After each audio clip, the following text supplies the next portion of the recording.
Zapraszam Cię do dalszego poznawania Lesotho. Zacznijmy więc po kolei. Jest to maleńkie królestwo, będące enklawą w RPA, na samym południu Afryki.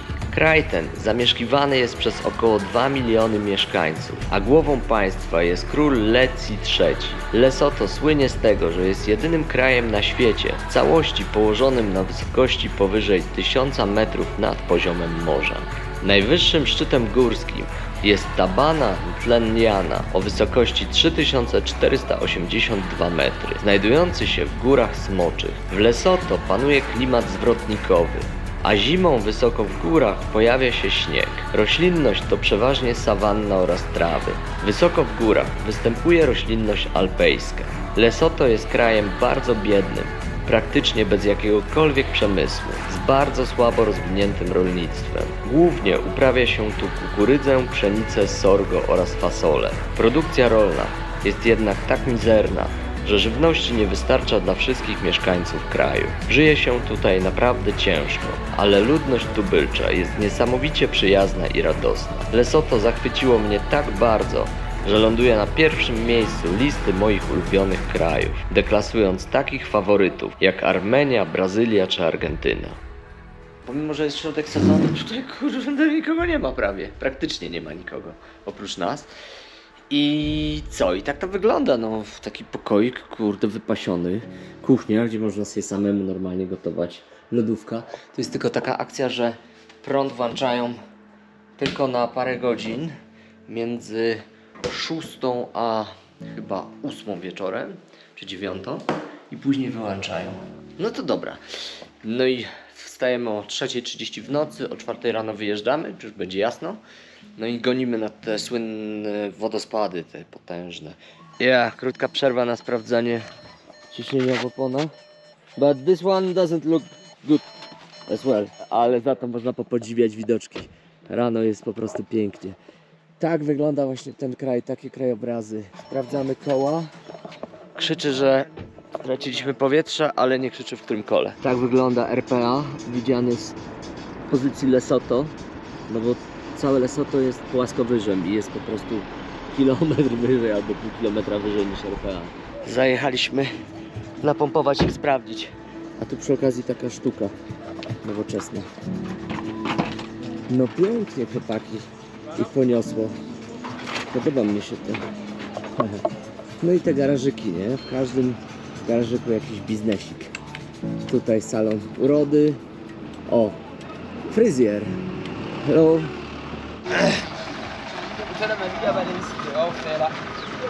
O.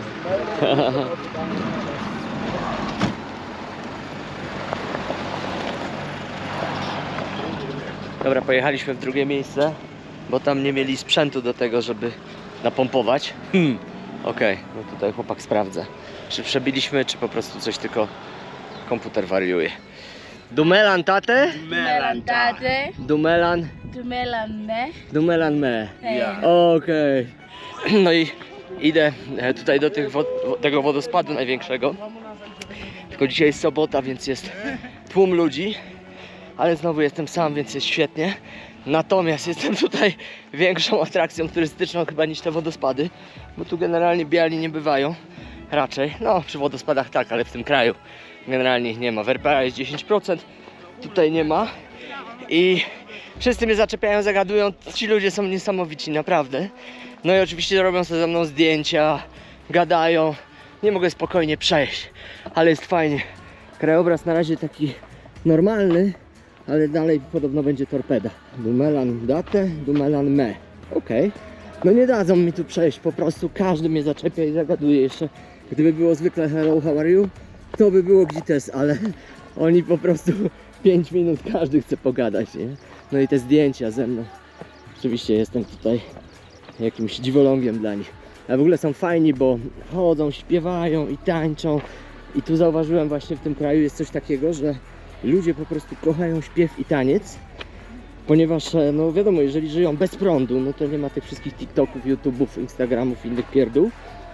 Ani w ogóle żadnych śmieci. Więc muszą coś robić, czymś się zajmować. I muszą sobie takie małe radości dawać. Strzały dopaminowe, no i ta muzyka to jest właśnie to, nie? czego u nas po prostu już nie ma, no bo po co śpiewać, skoro można sobie elegancko odpalić jakiś filmik na YouTube, jakiegoś shortsa albo coś. No i właśnie tutaj myśmy, to znaczy ludzie z tych bardziej cywilizowanych krajów, wpadliśmy w pułapkę. Zaraz zobaczymy, czy zadziała moje. Dumelan me! Hello! Chyba źle powiedziałem, bo pani coś słabo zareagowała.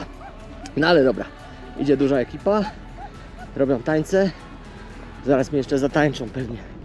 Albo będą chcieli, żebym ja z nimi zatańczył i nagrał filmik. No i to jest fajne, bo oni robią to sami siebie, to nie jest pokaz dla turystów. Po prostu jakaś ekipa se przyjechała i śpiewa i tańczy. I to było tutaj na tym wyjeździe na każdym kroku, naprawdę. Tego nie nagrywałem często, bo nie chciałem, żeby to wyglądało słabo. Ale no tych to chyba mogę nagrać, nie? Wow. No to jest fajne, nie? Hello! O kurna, zaczyna się, nie? Hello!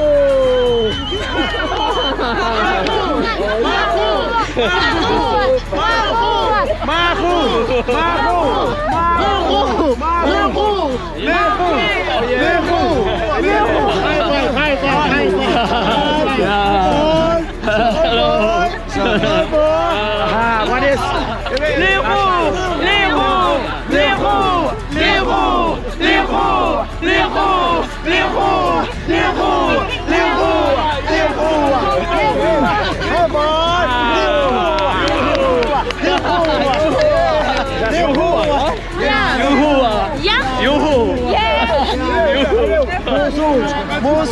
What does mean?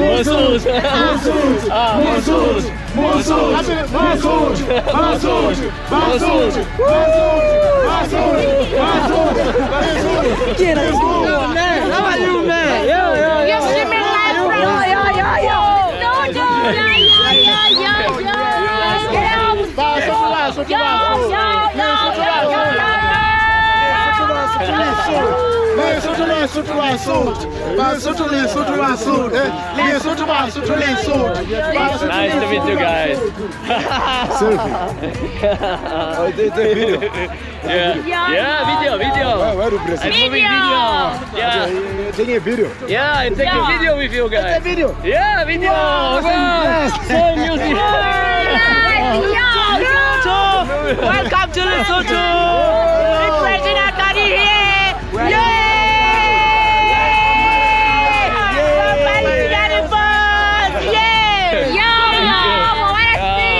My man, my G!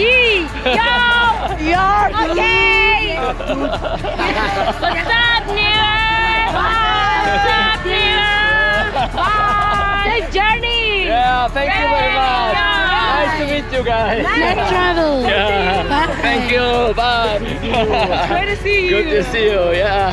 Bye. Bye. See you, brother. Yeah. See you. Sure. Bye. Bye. O kurde. No i tam śpiewają dalej, nie? No. Jezus, no i tak właśnie na każdym kroku. I powiedz mi, czy to nie jest szalone? O kurde, idzie następna ekipa. Dobra, wyłączam kamerę. Mam dość, ja nie wiem jak ja dojdę do tych wodospadów. Ale zarąbisty kraj, zarąbiści ludzie, naprawdę. Wszyscy bardzo otwarci, mili. Dobra, odetchnąłem. A przede mną kolejna ekipa z jakimiś bębnami. No to będzie się działo. Wychodzi na to, że nie tylko się przybija piątkę każdemu i podaje grabę, ale jeszcze... O kurde, jak tu przejść? Błoto, a ja mam te moje durne sandałki. To jeszcze misiaczki, nie? Ze wszystkimi. Więc Monsu to jest biały człowiek, czyli tak jak w Swahili było Mzungu. No, zobaczyli białego człowieka, rzucili się na mnie, odtańczyli taniec radości. Wszyscy się ze mną pomacali, porobili fotosy i dzida dalej. Chwila oddechu. A z tymi ja już się macałem, więc mam ich zbanić na jakiś czas. Aha. Kolejna akcja pod tytułem Sandały w Afryce. Sandały w Afryce zamiast butów z Gorateksu. Dobra, robimy raz, dwa, trzy, cztery i jesteśmy na drugiej stronie rzeki. O dziwo, Nie ma nikogo. Wszyscy sobie gdzieś poszli. Więc nie wiem dokąd iść, ale mam taki plan, że będę szedł wydeptaną ścieżką przez te konie i muły. Muły? Osiołki. Muły to były w Argentynie. Więc myślę, że po zapachu i po śladach dojdę właściwą drogą. W ogóle to od kilku dni jeżdżę tym wynajętym autem. Wygląda to śmiesznie, bo wożę tego mojego ziomala czarnego i ludzie nas mijają, się dziwią, się śmieją, że biały wozi czarnego. Przeważnie jest odwrotnie, no bo jeżeli jest tu jakiś biały, to jest turysta, który ma swojego gida, który de facto wszystko tu za niego ogarnia, robi i tak dalej. Natomiast no niespotykaną rzeczą jest to, żeby biały woził czarnego jako kierowca. Mieliśmy taką długą kontrolę policji. Sprawdzali nas chyba z 20 minut. Wszystko po prostu.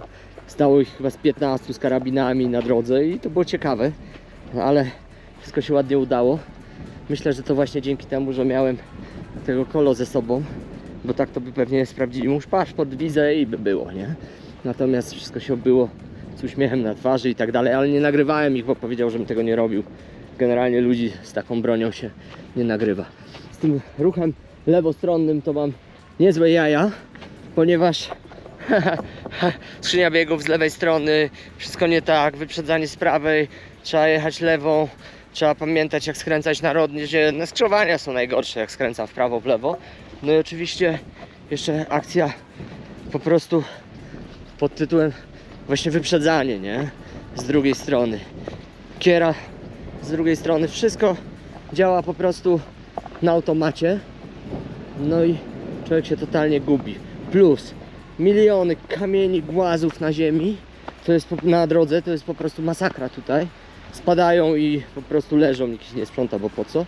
No i druga rzecz, to dziury straszne, nie? Więc no i jeżdżą bez świateł, jeżdżą środkiem, jak tam mi się chce, nie? Więc muszę uważać na różnych kierowców i tak jak czytałem, to rzeczywiście chyba prawdą jest, że największym zagrożeniem jest jazda samochodem, nie? Więc tutaj też jest właśnie ważna informacja. Jak się ktoś pokusi o wynajem auta, to niestety jest spory wkład własny, około 1000 zł. I nawet przy wykupieniu tego mega turbo super ubezpieczenia ten wkład własny jest. A super turbo ubezpieczenie jest właśnie po to, żeby... No i co, gdzie mam iść? Dobra, idę jakoś tam. Jest po to, żeby no jak auto ukradną czy coś, to płaci się tylko jakąś tam też szaloną kwotę, no ale nie całe auto. No jak się kogoś rąbnie, no to się jemu remontuje auto na własny koszt, więc nie ma czegoś takiego jak autokasko tutaj. Kuźwa, nie wiem czy ja źle nie poszedłem, bo tam jakiś kola na osiołku, a tu chyba komuś na chatę wbije. Dobra, idę pytać o drogę. Dobra, najwyżej zajdę komuś na chatę. No i w ogóle a propos tych śpiewów, to ci ludzie są tacy tu szczęśliwi, uśmiechnięci, zadowoleni, radośni, cały czas się śmieją, cały czas śpiewają. Więc porównajmy to teraz do Polski, gdzie, czy tam do Europy Zachodniej w ogóle, generalnie gdzie 1/4 ludzi na prochach, antydepresantach, nawet dzieci, które w ogóle życia nie poznały, już mają depresję często. Nie wiem, chyba wysysają z mlekiem matki. No i to jest problem, nie? A tutaj? Jaka depresja? Uśmiech, radość, śpiew, taniec, muzyka, zabawa. Siemanko, ale ty brudny jesteś. No jak się masz? Nie bój się. To ja powinienem się bać. Dobra, idę. Nie, to nie. Ludzie są bardziej przyjaźni niż zwierzęta tutaj. Ziemniaki. Pole ziemniaków. Wiem, bo uprawiałem ziemniaki. Połowa grudnia i ziemniaki kwitną. Patrzę, czy nie ma stonki, ale nie ma. Oni tu nie pryskają w ogóle, bo nie mają traktorów, a już na pewno nie mają Roundupu i tych wszystkich historii, więc to jedzenie jest naprawdę zdrowsze. Aczkolwiek rzucili się na wszelkiego typu fast foody, no i mają teraz. Chyba się jednak zgubiłem i polazłem górą, a nie dołem. No ale mam nadzieję, że będzie przejście. Dobra, spróbuję odbijać tam na dół, bo z tego co rozumiem, to jestem na samej górze, a chciałem być na samym dole. A tam jest pionowa ściana, która ma cholera wie ile, więc nie wiem jak tam się schodzi. What's the name of your horse? Yellowstone. What? Yellowstone. Yellowstone. Yeah. Nice. What does it mean? No? Instytut Yeah. Monafazi. I see. A to jest ten wodospadzik. A robi wrażenie. Ja pierdzielę. Mówię mu, nie chcę żadnego konia, idź pan z tym koniem. A ten się za mną kręci, bo myśli, że mu coś tam pewnie zapłacę. No ale nic z tego.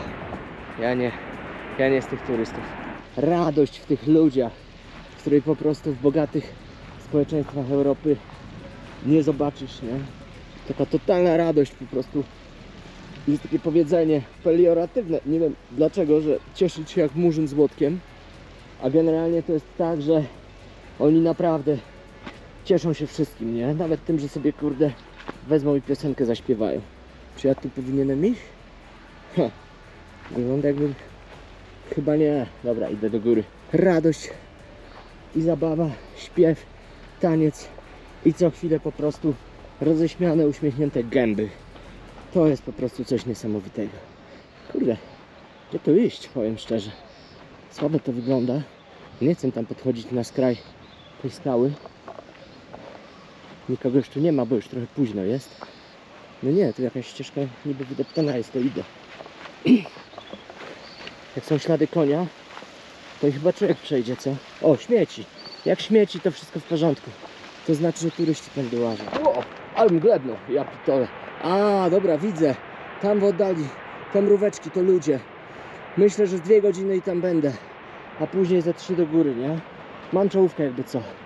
Kurde, ale powiem szczerze, idzie się tak blisko, a tutaj taka śliska ta ścieżka. Jest parę momentów takich, że można się zdygać, bo ta droga idzie praktycznie tutaj przy samej skarpie, a jest tak dosyć ślisko i mokro, więc kurde, bez zabezpieczenia, nieźle, nieźle. Dobra, schodzę coraz niżej, ale buty mam do dupy. Świetne są, bo przewiewne, ale w ogóle się nie trzymają. Po prostu jadę jak na łyżwach, a tam jak szedłem, to tam można było naprawdę się tą granią posrać po gaciach.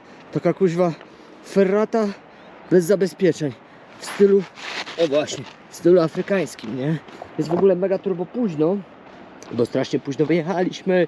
Coś tam jechałem długo, później coś tam zatankować, sprawdzić tą oponę, bo powietrze schodzi, co jest grane i to wszystko oczywiście jak to w Afryce trwa. Przyjechaliśmy tu późno, no i gonię jak szalony na dół. Pierdziele. Tu czy tu? Chyba tu. Mam czołówkę w razie czego, nauczony doświadczeniem. Nigdy w życiu nie wychodź bez czołówki dobrze naładowanej w góry w nieznanym terenie, więc ona mi starczy na wiele godzin. Wow, dobra, chowam kamerę i idę, bo muszę się troszkę bardziej rękami asekurować. I teraz pytanie, dokąd iść? Kuźwa, tam? Czy tam? Czy tam? Piernicze. No nie ma oznaczeń, tam nie idę, boję się. Spróbuję zejść tu i się nie poślizgnę. W ogóle chodzę tu, ocieram się o te rośliny. One są tak niesamowicie aromatyczne. Po prostu jak z jakiegoś ogrodu botanicznego. Rewelacja, nie wiem jak się nazywają, ale pachną wspaniale. A tu co? Tu pokrzywy. Tak jak w Polsce. I parzą tak jak w Polsce. Potwierdzam, sprawdziłem. A teraz się przedzieram przez jakieś chaszcze. Ale co ciekawe, zauważyłem, że jest sporo roślin. O, to bardzo ładnie pachnie. To coś. Ale intensywnie. Sporo roślin takich jak u nas. Wspomniana pokrzywa, ale na przykład dzika róża. Właśnie spotkałem kolejnych ziomali. 3 osoby. Jesus! Jakie mega pozytywne towarzystwo. Po prostu, ja nie wiem. Oni się po prostu tak cieszyli ze wszystkiego. Z tego, że się wymieniliśmy namiarami. Z tego, że pogadaliśmy, pouczyliśmy się nawzajem swoich języków. A oczywiście było wesoło. Wow! A to jest to. To jest to, co robi wrażenie. Ja pierniczę. Ale widok. A stamtąd przyszedłem i tam będę wracał. Myślę, że za godzinkę. A teraz będę po prostu nagrywał to wszystko. Jeszcze podejdę tam. Ale mi powiedzieli, że będę cały mokry, nie? No i dobrze. Ale wieje takim zarąbistym, zimnym chłodem. Ależ to kurwa pięknie. No w ogóle ci ludzie są tutaj zajebiści. Tak się cieszą wszystkim, że po prostu szok. No coś niepojętego. Jak można się cieszyć tak bardzo? Jak ja bym się chciał tego od nich nauczyć. Po prostu ludzie w Europie powinni tu przyjechać na lekcję radości. Czegoś takiego nie widziałem nigdy w życiu. Idę dalej tą ścieżką i naprawdę nie mogę wyjść z zachwytu. Ja nie wiem, co mnie bardziej zachwyca, przyroda tutaj czy ludzie. Zobacz na ten wodospad. Tu naprawdę trzeba przyjechać. Tu trzeba przyjechać i ci ludzie, tak jak mówią, oni mieszkają w raju. To jest raj na ziemi. Nie ma tu wojen, przynajmniej na razie. Żyje się biednie, skromnie, ale zarąbiście, nie? Klimat jest wiadomo gorący, ale jak ktoś lubi, tak jak ja, to przeszkadzać nie będzie. Powiem szczerze, póki co jestem ze wszystkich krajów chyba najbardziej podjarany tym. Jak się bawić, to się bawić. Rozebrałem się do majtek. Jak spotkam jakichś turystów, no to będzie wesoło. Lecę tam, trzymam kamerę w tą stronę,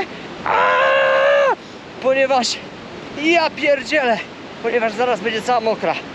I co ja robię? Nie zostawiam plecaka, pomimo że tutaj raczej nikogo nie ma. No ale z zasady mógłby go wiatr zwiać czy coś, a tam dokumenty, pieniądze, wszystko. O kurwa. Wow! O żeż ty! Co tu się... Idę dalej. Tylko kurwa jak tu iść? Tutaj trochę strach. Tu ślisko jak diabli. Nie chciałbym tam wpaść. Taka ścieżka mnie prowadzi. Wow! Aha. Nie, dobra. Tu pójdę. O kurde, ześlizguję się. Nie, tu można zjechać. Wow! Jadę jak na nartach. Ja pierniczę! Ale czad! Zimny prysznic! Wow! No, to już jestem mokry. Spierdzielam, bo zamarznę. Gęsia skórka, zobacz. Nie wiem czy... Aha, kamera mokra. Wytrę w majtki. Mam nadzieję, że nikt się nie obrazi. Dobra. Kamera wytarta w majty. Pokazuje gęsią skórkę. A, tam lepiej nie spaść. To było warte tego. O kurde. O ja pierdzielę, jaka przepaść. Ja pierniczę. No nie. Nie można się dekoncentrować. Jednak trzeba być ostrożnym, bo tam na dole to słabo. Myślę, że byłem ostatni, który szedł, więc mogę nawet tak iść chyba przez jakiś czas, bo ludzie, co mnie mijali, mówili, że już późno i tak dalej, no ale poszedłem, doszedłem. Dobra, szukam jakiejś miejscówki, żeby przynajmniej galoty założyć. Niezły trekking dzisiaj. Bardzo fajny dzień, bardzo udany. Jednak potwierdza się to, co zawsze czułem. Najbardziej szczęśliwy jestem w górach. Myślę, że też ważne jest to, że przyleciałem tutaj sam, bo każdy pytał, jak to sam? Z Polski, z tak daleka? I wtedy dopiero zaczyna się gadka. Jeżeli byłbym z kimś, no to wtedy jestem zamknięty na tą osobę i naprawdę to tak działa. To w ogóle podpisuję się 2 rękami pod tym, bo sprawdziłem to wiele razy. Zupełnie inaczej wygląda przygoda i podróż, jeżeli leci się samemu, a zupełnie inaczej, jeżeli z kimś. Nawet jak biorę lokalnego gida gdzieś tam w góry albo w jakieś takie dzikie miejsca, gdzie nie dojadę sam, no to już wtedy traci swój urok, nie? Bo po prostu jest ktoś, kto ci się kręci, rozprasza, zabiera tą energię. Jest jakoś inaczej, nie? A jak samemu, to człowiek jest totalnie zdany na siebie samego i to jest super. Plus do tego oczywiście wtedy każdy spotkany człowiek chce pomóc, pogadać, zagadać, wypytać i wtedy jest naprawdę, naprawdę wesoło. A tutaj, w tym kraju jest wesoło. Jeżeli będę chciał sobie przypomnieć uczucie radości, takiej totalnej radości, dziecięcej radości, to po prostu przypomnę sobie ten kraj i uśmiechy tych ludzi, ich zachowanie.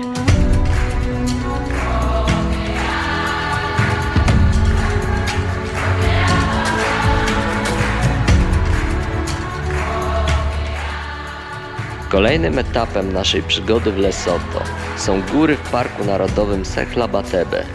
Miejscu oddalonym od cywilizacji tak bardzo, że maszerując z plecakiem i namiotem przez wiele dni nie spotkasz tu żywej duszy. Jeżeli potrzebujesz refleksji, zadumy i samotności, góry Sehlabadebe są idealną miejscówką. Możesz się tu zaszyć na wiele tygodni, z dala od całego świata.